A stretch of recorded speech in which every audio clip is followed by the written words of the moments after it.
Guys, namamasura kami ni Ate Jean. Meron kami nakita na Cosmo. Cosmo pa, oh. Na bag. Ano kay laman nito? Rolling. Bakit hindi mo kinuha yung partner? Anong gawin mo bakal?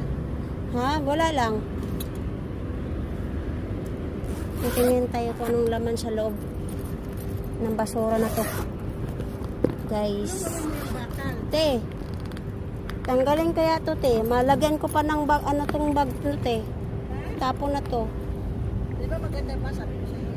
Yung bag lang akin. Parang pangit mo yung bag na yan. Cosmos. Pangit ba? Ano to? Masura tayo, guys. Uy, maganda kaya. Oo. Ano to, bakal? Uy, ganda pa, te. Lagayan ng mga abubot. Oh. Ganda. Ano mo lang ito, labhan mo lang. Guys, yung bag lang gusto ko. Kahit wala lang gulong.